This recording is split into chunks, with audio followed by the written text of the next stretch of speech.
Bismillahirrahmanirrahim. Assalamualaikum warahmatullahi taala wabarakatuh. Dan juga selamat pagi kepada murid-murid 2I dan juga 2H. Apa khabar hari ini? Masih sihat ya? Okey. Hari ini cikgu nak mengajar tentang tajuk jenis-jenis pengangkutan di Asia ya. Bab 8. Jenis-jenis pengangkutan di Asia ya. Bab 5 hari tu kita juga dah berbincang tentang bab pengangkutan ni, tapi di Malaysia ya. Okey, bila sebut tentang jenis-jenis pengangkutan baik di Malaysia ataupun di Asia ya, jenis-jenis sistem pengangkutannya adalah sama, iaitu satu pengangkutan darat macam bas, lori, kontainer, kereta api, kereta, basikal, motosikal, beca ya, dan sebagainya. Okey. Seterusnya ialah pengangkutan air ya. Pengangkutan air seperti kapal, tongkang, feri. Kalau di Bangkok tu dia ada dalam saliran ataupun dalam dipanggil terusan-terusan ya, ada ya. Okey. Kapal kontainer, kapal tangki minyak ya, kapal macam-macam lah untuk pengangkutan barang-barang perdagangan ya. Baik, untuk udara kita ada kapal terbang ya. Terbang ni ada macam-macam saiz. Ada kapal terbang penumpang, ada kapal terbang kargo ya, ada kapal terbang untuk mengangkut keperluan-keperluan khas ya. Okey, seperti tentera dan sebagainya ya. Okey, jadi kita akan bercakap pertama sekali pengangkutan darat ya. Pengangkutan darat di Asia ya. Okey. Kita tengok peta Asia dulu. Tengok peta Asia menganjur daripada, kalau sebelah barat ya, daripada Mesir ni dia masuk dalam Afrika ya. Dia daripada ni Israel ni. Arab Saudi, Israel, Libya, Turki. Turki dia dua. Ada Turki Eropah, satu lagi Turki Asia ya. Kemudian Georgia, Rusia, Kazakhstan, Uzbekistan, Turkmenistan, Iran ya. Banyak ya. Pakistan, Mongolia, China ya, India, Asia Tenggara ni ya. Kemudian Jepun, Korea ya. Ini semua adalah gugusan ataupun keluasan daerah Asia ya. Benua Asia adalah benua yang terbesar di dunia ya. Okey, benua Asia adalah benua yang terbesar di dunia dan juga paling banyak negeri lah ya. Benua yang paling banyak negeri sekali ya. Jadi kita bercakap tentang pertama sekali pengangkutan darat ya. Okey, bila cakap tentang pengangkutan darat ya, yang paling popular sekali ya ialah pengangkutan kereta api ya. Okey, perkembangan ataupun evolusi kereta api ini telah berkembang jauh maju ya, dari masa ke masa sehinggalah pada hari ini ya, kereta api telah selaju kapal terbang ya. Kelajuan kereta api sama dengan kelajuan kapal terbang, jangan terkejut ya. Kelajuan kereta terbang 600 km. Kelajuan kereta api Shinkansen di Jepun pernah mencapai ya 603 km sejam. Laju tak laju ya. Okey. Kita ada beberapa landasan kereta api yang popular di Asia ni. Yang pertama sekali lah landasan kereta api Trans-Siberian ya. Landasan ni sepanjang 9,288 km. Jauh je. Dekat 10,000 km ya. Menganjur daripada Rusia hingga ke Vladivostok ya. Moskow ke Vladivostok ya. Vladivostok di mana? Kita tengok peta Rusia ya. Di Rusia ya. Vladivostok ni di sini. Hampir dengan semenanjung Kamchatka ni, Vladivostok ya. Dekat lautan ni lah. Sehingga ke Moskow. Moskow ni lebih kurang sini lah. Dia dekat dengan kawasan Eropah Timur sana ya. Moskow ya. Jadi sepanjang ni 10,000 km laluan kereta api ya, jauh ya. Okey. Dan saya pernah dengar lah ya, backpackers ataupun pengembara darat ni ya, kalau mereka ada tiket apa ni, Trans-Siberia ni, daripada Beijing ke Moskow. Kira pengembara hebat lah, sebab memakan hari selama 7 hari, 7-8 hari. 7-8 hari tu dalam kereta api, tak turun-turun. Tapi dia akan singgah lah stesen ke stesen. Okey, makan, tidur semua dalam tu. Siapa ada ni tiket ni, maknanya dia backpackers yang kental lah. Tu dia. Kemudian kita ada lagi landasan kereta api Shinkansen. Shinkansen ni terletak di Jepun. Okey, Jepun. Dia jauh juga. Itu daripada pulau di atas, pulau Hokkaido kat atas tu, hinggalah ke bawah. Nanti kita tengok lebih detail lagi. Kelajuan purata dia, bukan kelajuan maksimum, purata dia 320 km sejam. Ni yang biasa-biasa saja. Biasa-biasa je 320. Kalau ada speed boleh sampai 600 km sejam. Kemudian kita ada juga kereta api berkelajuan tinggi di Korea Selatan. Panjang landasan dia terbagi-bagi, terpecah-pecah.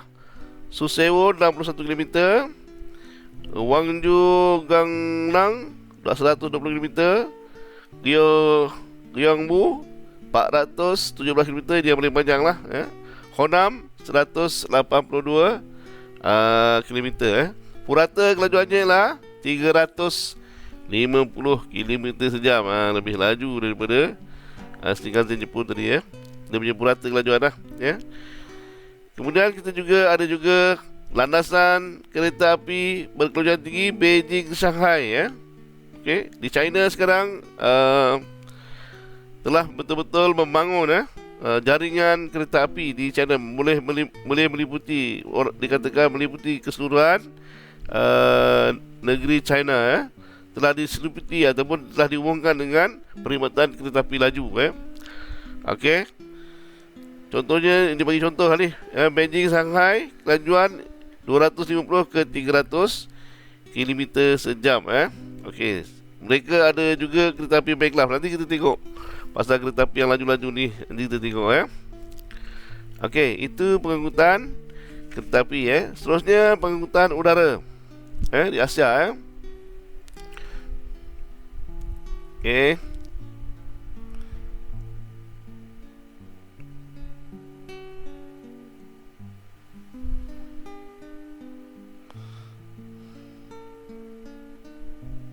ni saya nak tunjuk pada awak pasal pengangkutan udara. Ini kapal terbang, ini semua adalah airport. Okey, yang kat atas ni adalah airport baru yang di Beijing. Sedang dibina sekarang ni, belum siap sepenuhnya. Okey, nampak macam-macam bentuk-bentuknya yang amat futuristik lah. Okey, ini kapal terbang di Beijing.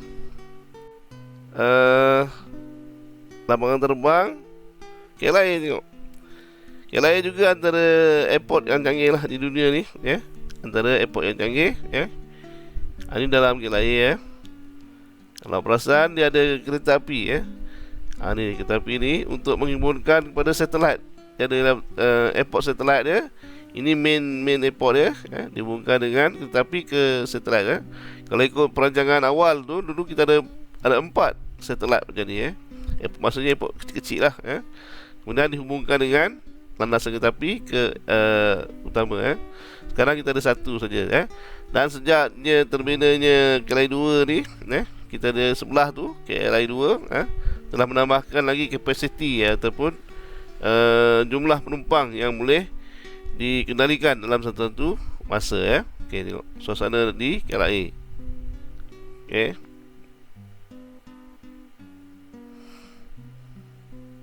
kita juga kita tengok juga lapangan terbang yang paling popular di Asia.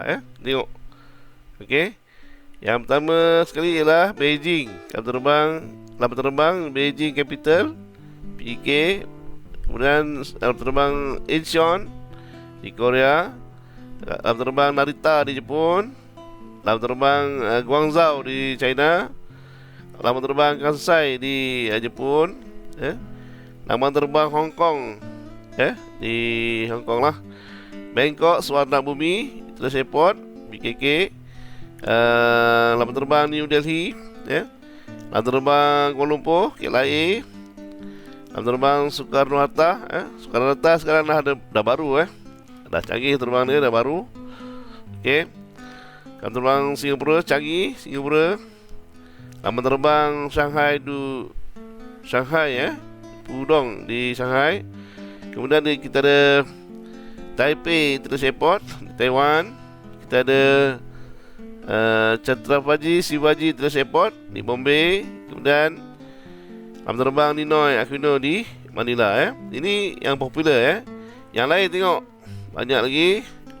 Laman terbang Azerbaijan, laman terbang Brunei Darussalam, laman terbang di Georgia, okey. Myanmar, laman terbang Bangladesh, laman terbang Kemboja, Kazakhstan, Kyrgyzstan, Maldives, Maldives ni di lautan Hindi sana, okey, negara pulau. Laman terbang Nepal, Nepal ni antara laman terbang yang mencabar lah, sebab dia terletak di pergunungan Himalaya. Pilot dia kena terror betul untuk mendarat dan juga take off. Okey, dia laman terbang di pergunungan. Maldives ni di lautan, negara pulau kecil. Okey, kemudian laman terbang Sri Lanka, di Uzbekistan, di Bhutan. Bhutan ni satu negara kecil, juga di berhampir bersebelahan dengan Nepal, negara kecil-kecil lah Bhutan. Okey, Korea Utara, Laos, Laos ni di utara Kemboja lah, bersepadan dengan China sana. Laman terbang Mongolia, okey, Timor Leste, laman terbang Vietnam, ada berapa lah di Vietnam,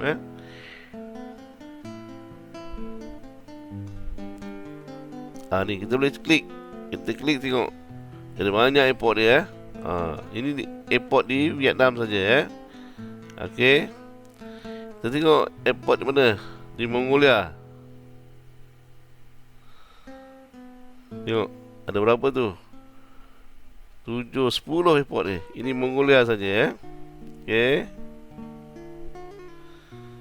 Nak tengok mana lagi? Di Korea Selatan. Mana Korea Selatan ni? Di Korea Utara. Banyak airport di Korea Utara ni, negara komunis. Dia ada satu je airport, Pyongyang Airport, dia Korea Utara. Baik. Ini kita bercakap tentang lapangan terbang di Asia, Jadi semua negara kebanyakan ada airport. Ada yang banyak, ada yang sedikit, okey.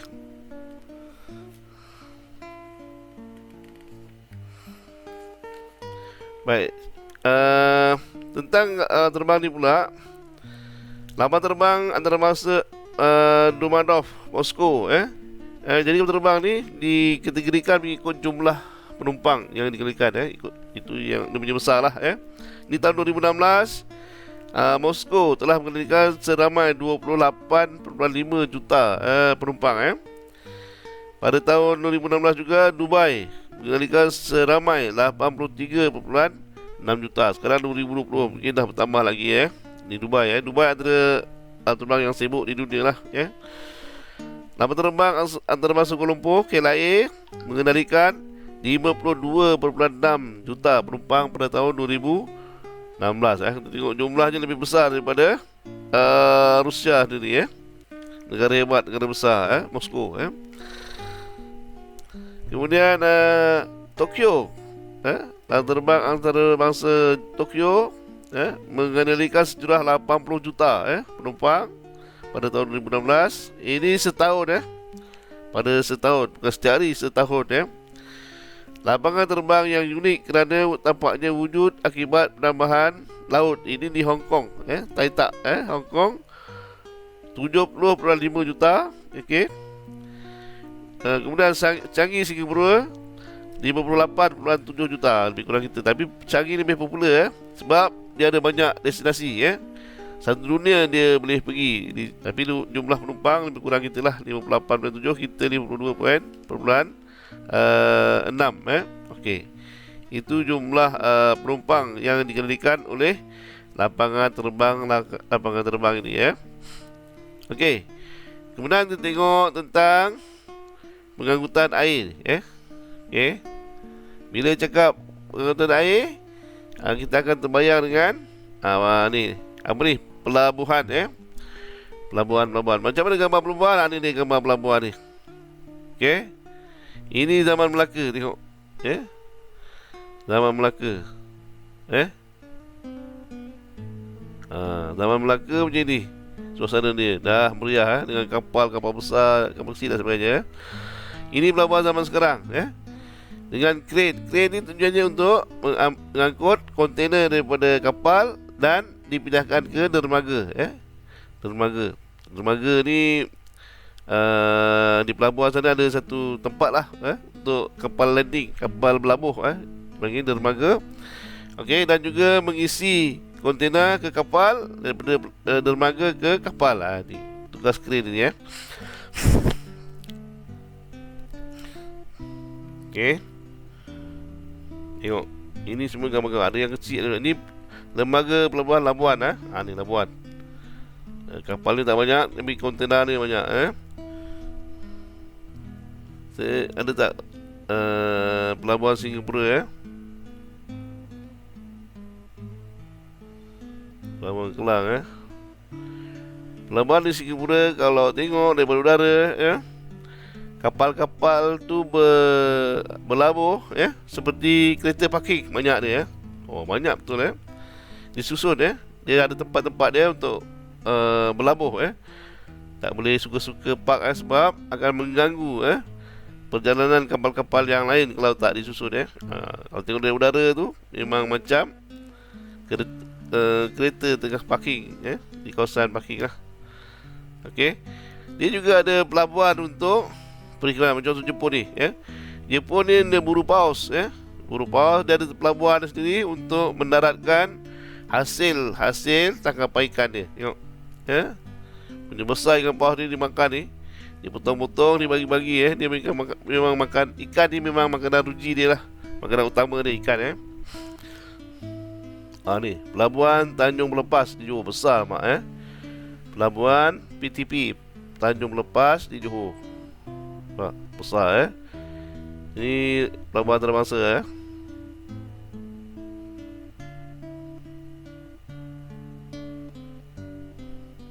Ni mak, pelabuhan Tanjung Melepas, kapal terbesar dunia antara kapal besar yang singgah di sini untuk menurunkan barangan mereka Ini pelabuhan Kemaman. Pelabuhan Kemaman ni untuk apa? Ini untuk minyak lah Okey. Daripada untuk kegunaan awam, tengok ni, kapal pengangkut pesawat China pelabuhan-pelabuhan juga ada yang digunakan untuk tentera Ni contoh ni China kapal pengangkut pesawat China Okey.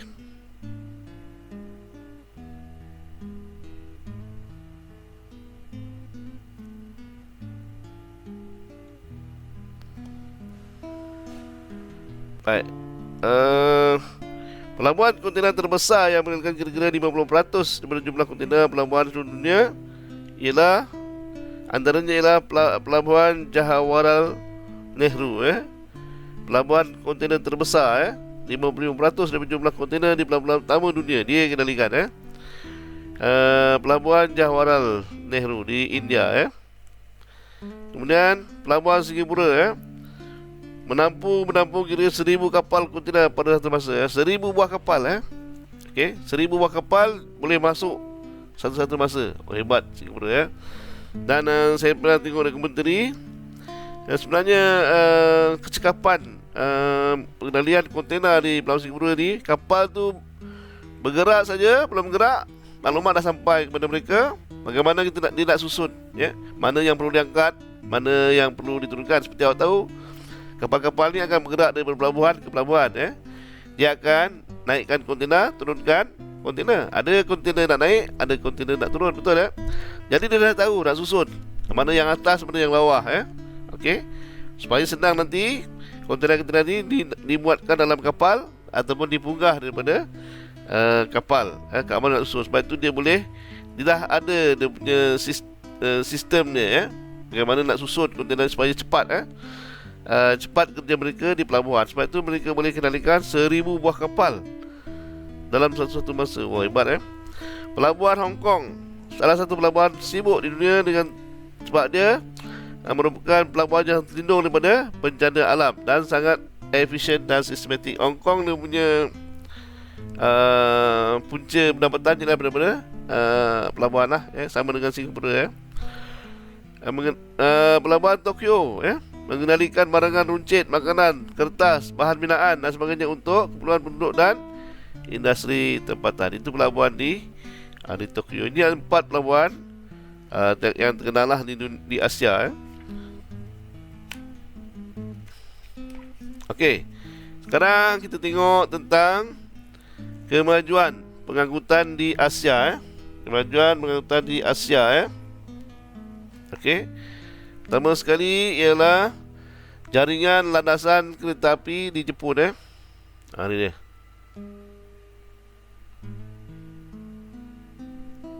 Ini. Landasan kereta api di Jepun Landasan kereta api Shinkansen Kalau tengok peta ni tadi Peta ni tadi dia bermula daripada Hokkaido Jepun ni ada banyak pulau Atas sekali lah Hokkaido. Ini pulau apa ni? Pulau Honshu Pulau Honshu sampai pulau-pulau paling bawah sekali Pulau Kyushu ni Okey. Semua pulau-pulau ni disambungkan macam daripada Hokkaido ke pulau ni, Pulau Honshu ni.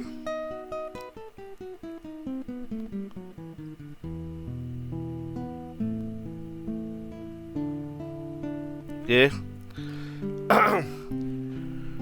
Pulau-pulau tadi Hokkaido, Pulau Honshu, Pulau Shikoku dan juga Pulau Kyushu yang last sekali semuanya disambungkan oleh jaringan kereta api laju okey. Daripada pulau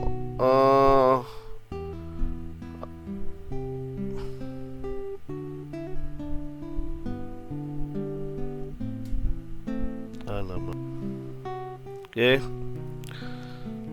daripada pulau Hokkaido ke pulau Honshu ni mereka sambungkan jaringan kereta api ni melalui bawah laut selat tu mereka tak buat jambatan, mereka kurik bawah laut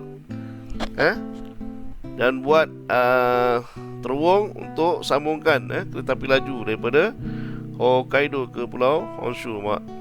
Okey. Ada juga mereka buat di darat pun ada. Dia banyak jenis-jenis kereta api okey. Tapi kita daripada Hokkaido okey, Sendai, Tokyo Tokyo ni ibu negara Jepun daripada Tokyo ni ada Niigata ke Kazawa. Tapi kalau yang ke bawah disambung terus ni ke Nagoya, Kyoto, Osaka ke Hiroshima, Fukuoka dan Kagoshima akhir sekali okey. Ini adalah jaringan kereta api Shinkansen Jepun okey. Saya sebutkan tadi kelajuan maksimum pernah dicatatkan ialah 603 km sejam okey. Tapi kelajuan purata je lebih kurang 300 km sejam lah kelajuan purata je okey. Jadi jaringan landasan kereta api di Jepun ni merupakan rangkaian jaringan pengangkutan darat yang paling canggih atau paling efisien di Asia lah okey. Macam saya sebutkan tadi, Jepun ada 4 buah pulau iaitu Hokkaido, Honshu, Shikoku dan Kyushu okey. Semua ni disambung dengan kereta api laju berteknologi tinggi Baik, yang mengalihkan sistem kereta api laju ni atau bullet train ni ialah Japanese National Railway, JNR okey. Jumlah perkhidmatan kereta api dalam sehari adalah sebanyak 358 perkhidmatan. Ui, banyak tu 358 kereta api. Dan jumlah penumpang sehari, satu hari 445,000 setiap hari Ini pada tahun 2016. Sekarang 2020 mungkin lebih lagi lah mungkin setengah juta penumpang sehari menggunakan kereta api Okey. Bercakap lagi tentang kemajuan pengangkutan di Asia. Seterusnya ialah lapangan terbang antarabangsa Dubai Okey, Dubai. Okey, kita tengok lapangan terbang antarabangsa Dubai.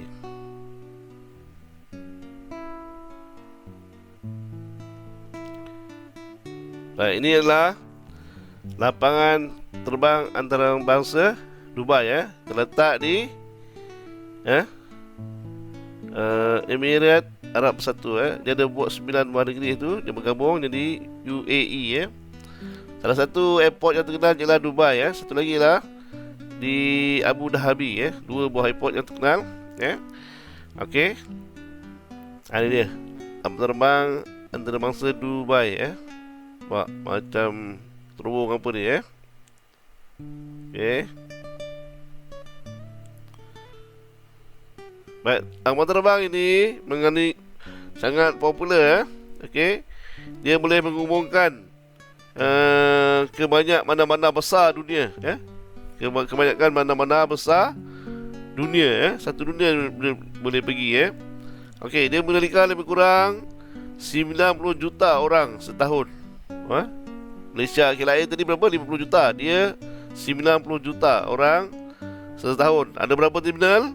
Ada 3 buah terminal bukan satu. Kita ada 2 KLIA 1, KLIA 2. Dia ada 3 terminal Okey.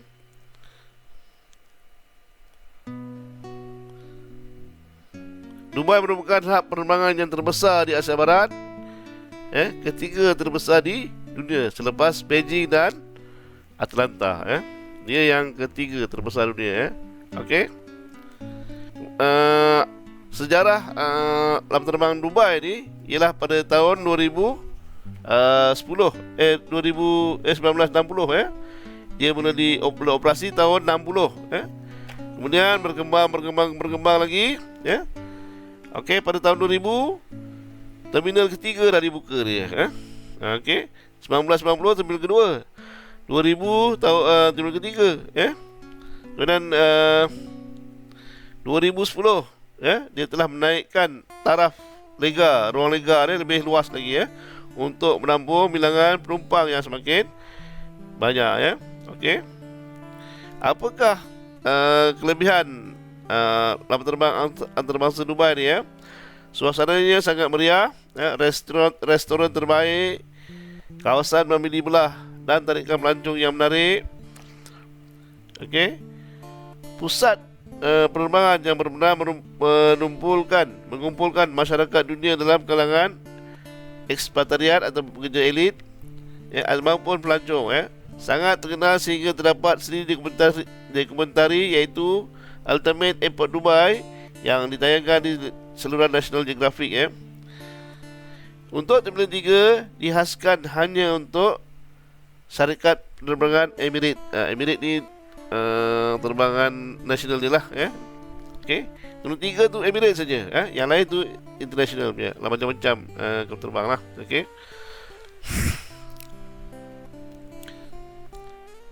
Lapangan terbang Dubai juga dikenali sebagai Al Maktoum International Airport Dia juga sama dia hubungkan dengan jaringan kereta api untuk dari satu terminal ke satu terminal lain yang lain tengok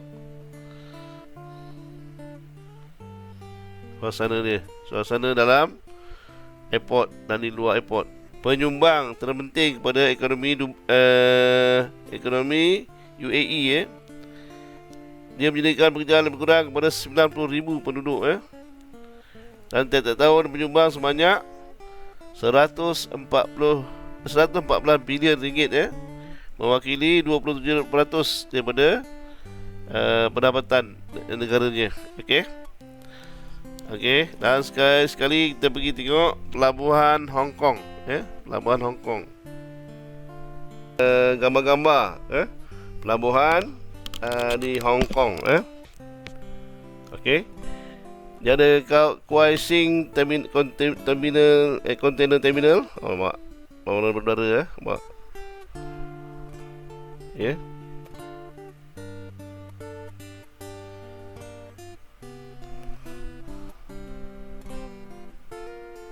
Barang besar. Ini pandangan peta pelabuhan Hong Kong, Okey. Ini memang pelabuhan yang terlindung lah. Ini ada jambatan ni, okey. Kemudian kapal akan masuk sini dan berlabuh di sepanjang dermaga, Pak. Ada banyak dermaga situ, Okey.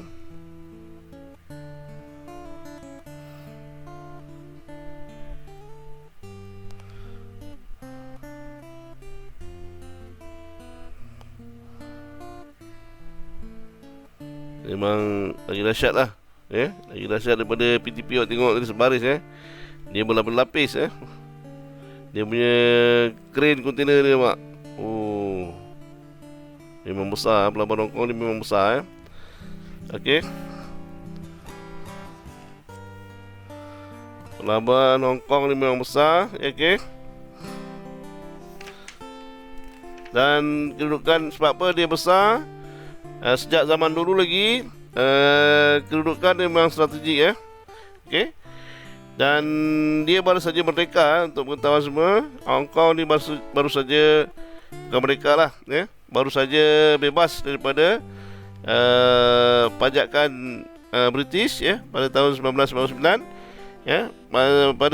Pada tahun 1899, British telah membajak Hong Kong selama 100 tahun, daripada China, Kemudian pada tahun 1999, China memulangkan British memulangkan semula Hong Kong kepada China. Sekarang dia di bawah pemerintahan China, Walau bagaimanapun, China telah memenangkan Hong Kong untuk mendapat wilayah istimewa, Dia boleh meneruskan dia punya sistem pentadbiran.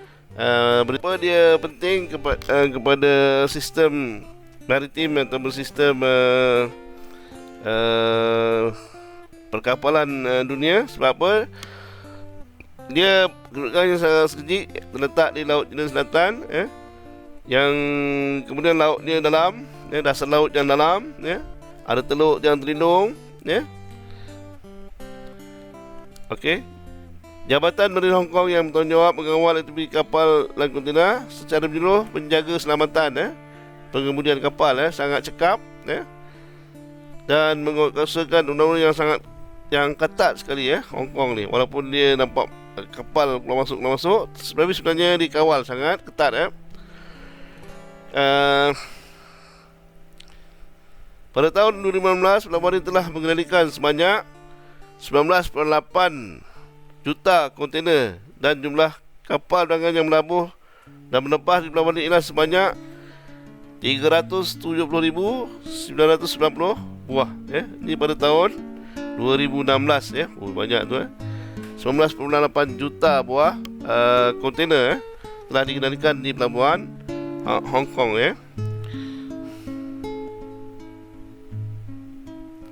Okey, selain pada kapal-kapal kontainer, terdapat juga kapal-kapal perseran, kapal-kapal pelancong, datang.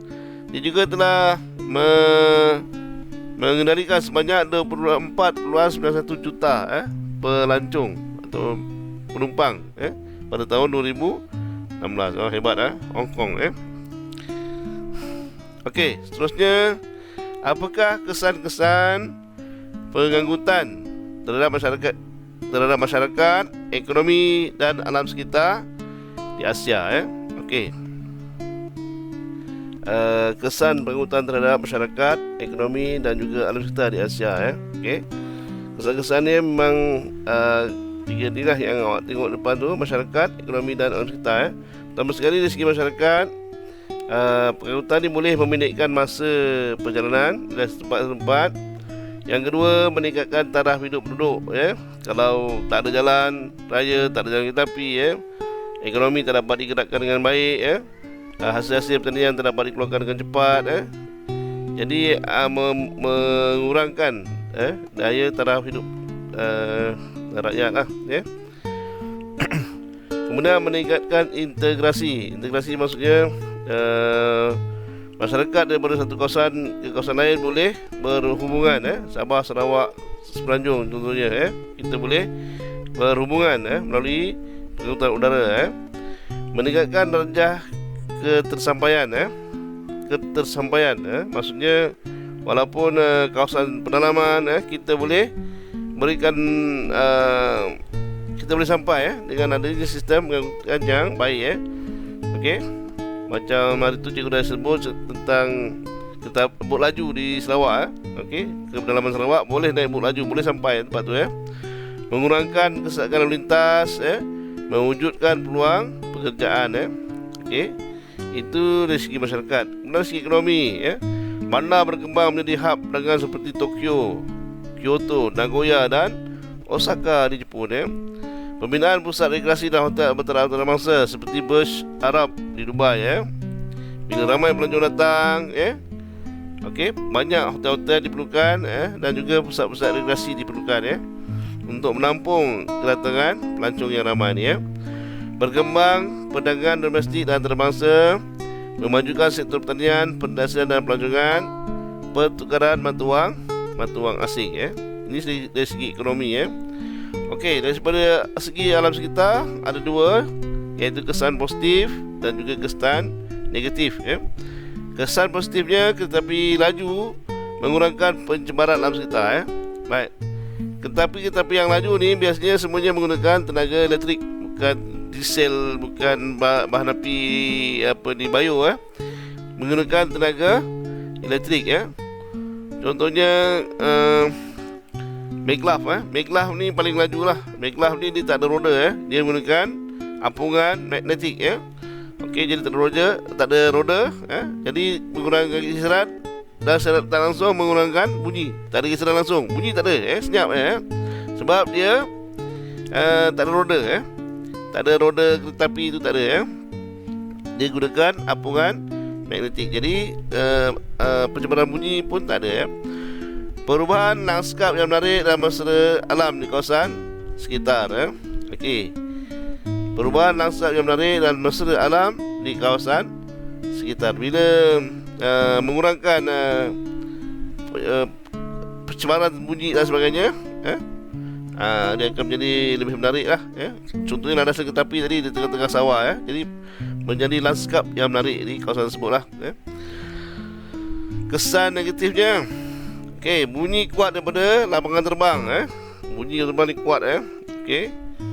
Lagi banyak terbang, lagi banyak pencemaran bunyi yang berlaku di kawasan tersebut lah, Pencemaran air, contohnya tumpahan minyak daripada kapal, Okey, menyebabkan kepusahan hidupan akuatik, ikan, sotong, udang dan sebagainya. Jadi para nelayan tak dapat tangkap ikan, dan kita juga sebagai pengguna menyebabkan harga dia naik sebab kekurangan, Okey. Seterusnya, kesan kemusnahan hutan. Pembinaan berbahaya jadikan kereta api dalam terbang kadang-kadang melalui kawasan hutan, Jadi untuk membuat ini kita kena tebang hutan tersebut, Contohnya jalan raya, awak tengok highway pada timur barat, dia melalui kawasan berbukit-bukit. Jadi bukit ni kena tarah, kena ratakan, hutan dia kena tebang, supaya jalan raya boleh dibina, Okey, jadi itu kesan negatif terhadap alam sekitar, Baik, kita lihat secara kesimpulan, secara kesimpulan tentang tajuk jenis pengangkutan di Asia, Okey, jenis pengangkutan di Asia ada darat, udara dan air, Contoh darat yang saya sebutkan tadi, jaringan landasan kereta api Shinkansen di Jepun, Okey, menghubungkan daripada Pulau Hokkaido di utara hingga ke Pulau Kyushu, di bahagian selatan, Lapangan terbang saya bagi contoh tadi Dubai, terbang Dubai merupakan terbang antarabangsa yang hebat di Asia, mengendalikan hampir 90 juta penumpang setahun ya. Kemudian kita ada pelabuhan air pelabuhan Hong Kong yang mengendalikan banyak kontainer dan juga penumpang ya. Okey, yang seterusnya kita tengok daripada kesan-kesan pengangkutan di Asia pada masyarakat tadi, memendekkan masa perjalanan, meningkatkan darjah kesambayan, menunjukkan peluang pekerjaan, meningkatkan taraf hidup dari segi ekonomi, menggalakkan arus niaga perniagaan, menggalakkan perkembangan sektor perhotelan dan pusat perkhidmatan, membangunkan industri pelancongan, pertukaran bantuan wang asing ya. Kemudian dari segi alam sekitar, kesan ada dua, kesan positif dan juga kesan negatif. Kesan positif meminimumkan pencemaran alam sekitar. Yang kedua, perubahan lanskap yang menarik. Kesan negatif, pencemaran bunyi, pencemaran air, kemusnahan hutan Jadi itu kesimpulan ataupun rumusan daripada tajuk ni jenis-jenis pengangkutan, kemajuan pengangkutan dan juga kesannya kepada kesan-kesan pengangkutan kepada Asia Baik, sekian saja. Assalamualaikum warahmatullahi taala wabarakatuh.